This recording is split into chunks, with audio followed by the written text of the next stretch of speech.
తిరుమల లడ్డు కల్తీపై వైసీపీకి సంబంధాన్ని అడ్డుగడుతూ మాజీ మంత్రి రోజా గారిని ఇందులో ఇన్వాల్వ్ చేస్తూ ఆమె మాట్లాడిన మాటలు కట్ చేసి ఎడిటింగ్ చేసి సోషల్ మీడియాలో టీడీపీ ఫేక్ ఫ్యాక్టరీ నుండి దుష్ప్రచారం మొదలైంది అని సోషల్ మీడియాలో అసలు వీడియో రోజా గారు ఏం మాట్లాడారు అన్నది అసలు వీడియో చూపిస్తూ వైరల్ చేస్తున్నారు.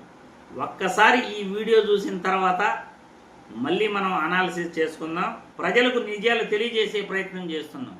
రోజా గారు, జోగి రమేష్ గారు ఏం మాట్లాడుతున్నారు నిజమైన వీడియో ఒక్కసారి చూడండి. వాళ్ళు ప్రచారం చేసిన వీడియోకి ఈ వీడియోకి తేడా గమనించండి. ఇంకా వాళ్ళకి సిబిఐ కూడా వాళ్ళు మాట్లాడి తప్పు అని చెప్పినాక ఇంకా ఫ్రస్ట్రేషన్ ఎక్కువైపోయింది. నిన్న ప్రెస్ లో చూసారా, వాళ్ళ ఛానల్ అడిగిన ప్రశ్నకే ఫ్రస్ట్రేషన్ అయిపోతున్నాడు. మీ కళ్ళకు వచ్చి చెప్పాడా, మీ దేవుడు చెప్పాడా, లేదని చెప్పాడా, అసలు అరుస్తున్నాడు ఏంటో. హైలైట్ మీరు నిన్న వీడియో చూసారా, శ్రావణ్ గారు మాట్లాడిన వీడియో. అసలు ఒక్కరి మొహంలో కూడా మేము తప్పు చేశాము అనే కాన్షియస్ వాళ్ళ ఫేస్లో ఉన్నాం. మనం తప్పు చేసాం, దేవుడితో పెట్టుకున్నాం, ఏ సైడ్ నుంచి మెసేజ్ ఏం చేస్తాడో అన్న భయం అందరిలో కనిపిస్తుంది. జనాల్లో బాగా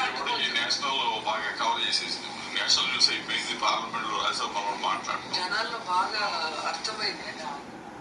ఇంకా వాళ్ళకి సిబిఐ కూడా వాళ్ళు మాట్లాడిన తప్పు అని చెప్పినాక ఇంకా ఫ్రస్ట్రేషన్ ఎక్కువైపోయింది. నిన్న ప్రెస్ లో చూసారా, వాళ్ళ ఛానల్ అడిగిన చూశారు కదండి. మరి వాళ్ళు ఎడిట్ చేసిన వీడియో కూడా మీరు చూసే ఉంటారు. మరి దానికి దీనికి తేడా చూసారా? రోజా గారు మాట్లాడుతున్న మాటలు ఏంటంటే, మొన్న చంద్రబాబు గారు, పవన్ కళ్యాణ్ గారు వాళ్ళ టీం అంతా కూడా ప్రెస్ మీట్ పెట్టి తిరుమల లడ్డు కల్తీపై విచారణ కమిటీ వేస్తున్నామని మాట్లాడిన మాటల్లో జడా శ్రవణ్ కుమార్ గారు వాళ్ళ మొఖాలంతా ఎలా ఉన్నాయో చూడండి. ఒక్కరి మొహాల్లో కూడా మనం అధికారంలో ఉన్నామనే సంతోషమే వాళ్ళకి లేదు. తప్పు చేశామనే భావన వాళ్ళందరిలో కూడా కనపడతా ఉంది. ముఖ్యమంత్రులు మరియు ఉప ముఖ్యమంత్రి పవన్ కళ్యాణ్లో కానీ ప్రతి ఒక్కరిలో కూడా తప్పు చేశాము, మనం దొరికిపోయాము అనే ఫీలింగ్ అయితే వాళ్ళ ముఖాల్లో కనపడతా ఉంది అని జడా శ్రవణ్ కుమార్ మాట్లాడిన మాటలపై రోజా గారు మాట్లాడుతూ, సిబిఐ షార్ట్షీట్లో జంతువులు కొవ్వు గలవలేదని చెప్పిన తర్వాత వీళ్ళందరూ కూడా ఫ్రస్ట్రేషన్లో పడిపోయారు. జడా శ్రవణ్ కుమార్ గారి మాటల్ని ఆమె ప్రస్తావించడం జరిగింది. మరి నిజమా కాదా? దాన్ని మీరు ఎలా ఎడిట్ చేశారు? ఇలా తప్పుడు ప్రచారాలతో వేరే వాళ్ళపైన నిందలేస్తూ వేరే వాళ్ళు తప్పు చేసినట్లు చూపిస్తూ ఇదేం పాడు పని చంద్రబాబు నాయుడు గారు? ఇదేమి నీచమైన పని? అవతల వాళ్ళపై నిందలు వేయటం, తప్పుడు ఆరోపణలు చేయటం ఇదేం పాడు పని? ఇదేమి దుర్మార్గమైన ప్రచారం చెప్పండి. ఎవరైనా అవతల వాడు బాగుపడాలి, మన శత్రువు కూడా బాగుపడాలి అనుకునే మనస్తత్వం నాకుంది. మన శత్రువు కూడా బాగుండాలి, అతనికి కీడు జరగకూడదు అని. మరి మీరేంటి, మీరు 78 ఏళ్ళ వయసు వచ్చింది, లేనిపోని అపోహలంతా వాళ్ళకి అంటగట్టాలని చూస్తారు, తప్పుడు ప్రచారాలు చేస్తారు, ఫేక్ వీడియోలు చేస్తారు. ఒక మహిళ జీవితాన్ని నాశనం చేయాలనే ప్రయత్నం చంద్రబాబు నాయుడు చేయటం అసహ్యం వేస్తూ ఉంది. ఆయన ఆ వయసులో ఇటువంటి పనులు వాళ్ళ సోషల్ మీడియా యాక్టివిస్టుల చేత చేయించడం దుర్మార్గమైన చర్య.